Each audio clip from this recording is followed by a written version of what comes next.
அர்ஜுனா எழுந்திரு.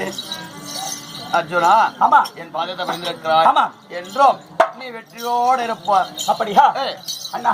அர்ஜுனா, அவரை தவசைக்கு செல்கிற போது தவம் செய்து வரமிட்டு வருவாய் கண்ணே. ஆமா என்று சொல்லி ஆசீர்வாதம் கொடுத்திருக்கிறாய். ஆமா, அப்படி இருந்தாலும் அண்ணா சொல்லியதை போல நான் தவம் செய்து வரமிட்டு வருவதற்கு எத்தனை காலமாக யாருக்குன்னா தெரியும்? எத்தனை காலமோ? அதனால் நான் சென்று தவம் செய்து வரும் வரை அண்ணாவாகிய பெருமபுத்திர மகாராஜனை ஆமா நீங்கள் எப்படி பார்க்க வேண்டும்? எப்படி? அண்ணா என்ன குணம் கொண்டவர்? என்ன குணம்? என்ன நிலையுடையவர் தெரியுமா?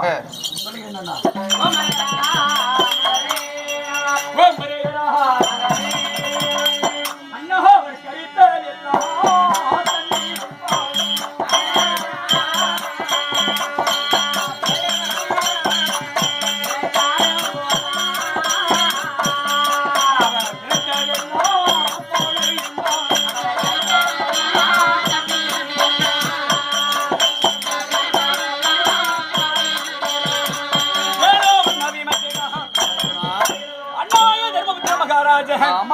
அவர் கரித்ததெல்லாம் தண்ணீர் என்பார், விளைத்ததெல்லாம் பாடு என்பார். நல்ல குணமுடைய நம்முடைய அண்ணா தர்மராஜனை கண்ணை கருத்துமாக நான் சென்று தவம் செய்து வரவேற்று வரை நீ பாதுகாக்க வேண்டும். கண்டிப்பா நான் அதுக்கு தானே. ஆமா, அப்படி இருந்தாலும் நீங்கள் யாரு தெரியுமா? அண்ணா நீங்கள் யாரு? நான் இங்கே செல்கிறேன். இளைய அண்ணா தரணும் அண்ணா.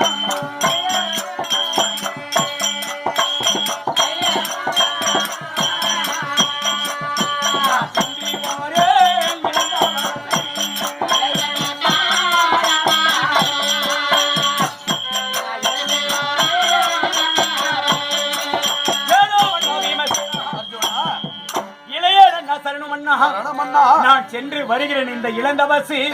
அப்படி அண்ணாவை மட்டும் கிடையாது, நமக்கு கீழே தம்பி மகள் இருக்கிறார்கள். ஆமா, நகுல சகாதேவர்கள். ஆமா, ஐவருக்குரிய தேவியாக பத்தனைக்கு பாஞ்சாலி இருக்கிறார். அவர்களிடத்தில் நான் எவ்வாறு விடைபெறுகிறேன் தெரியுமா? எப்படி? ஓ மரேகரா பாரி நகுல சகாதேவா.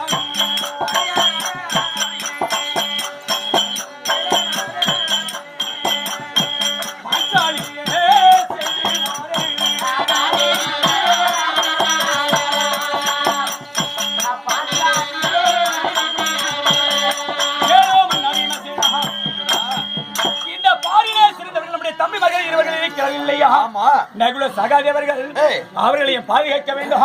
அவர்களுக்குரிய தேவியாக பத்தினியை பார்த்தாலையும் நான் சென்று வரும் வரை நீங்க பார்த்தீர்கள் அண்ணா.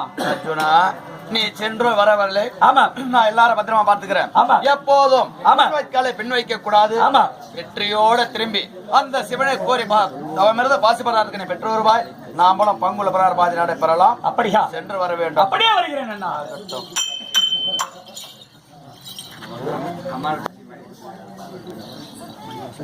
சுபேஷ், குருகுலத்திலே பிறந்தவர்கள் கோடு தவறக்கூடாது. ஆமா, நீ சென்று வருகிறாயா? ஆகட்டும், அப்படி வருகிறேன். நான் வருகிறேன்.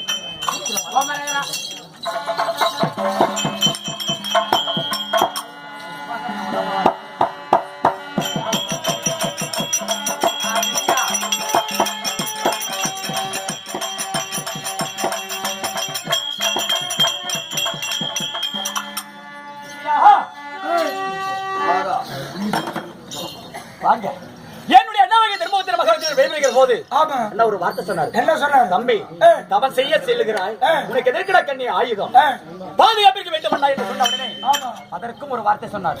என்னவென்று? என்ன சொன்ன? தம்பி அர்ஜுனா, உன்னை எதிர்க்க வருவது ஒரு ஆணாக இருந்தால் அண்ணா தம்பி என்று சொல்லிப்பார். மோகித்து வருவது பெண்ணாக இருந்தால் தாயே தங்கி என்று உரைத்துப்பார்.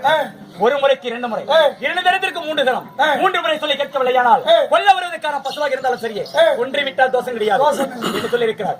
அண்ணா சொல்லிய வார்த்தையை மனதில் ஏற்றுக்கொண்டு காலவகிர் சொன்ன ஓம் என்ற அத்தாசரத்தை இந்த வழியில் ஓதிக்கொண்டு அர்ஜுனாகிய நான் எவ்வாறு செல்லுகிறேன் சொல்லுகிறேன். வாரும்.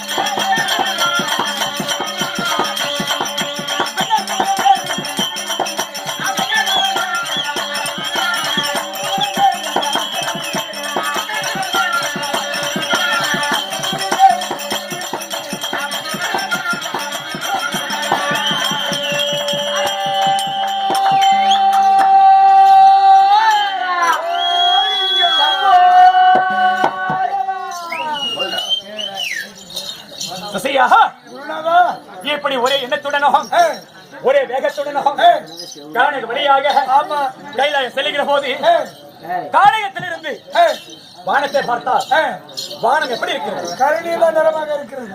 கருநீல நிறம். அந்த கருநீல நிற வானத்திலிருந்து ஓர் உருவம் என்னுடைய கண்ணிற்கு தெரிகிறது. உன் கண்ணிற்கு மட்டும் தெரிகிறது. பெண் உருவம் தெரிகிறது. வானுக்கு முக்கியமாக அந்த பெண் உருவத்தில் இருந்து சேலையானது அலை அலையாக வந்து என் மீது பட்டு செல்கிறது. அதுவும் தவிர கைகளில் உள்ள வளையல்கள் என்னை பார்த்து கலைகளவென்று சிரிக்கிறது. அப்படியானால் என்னை எதிர்நோக்கி வருவது யார்?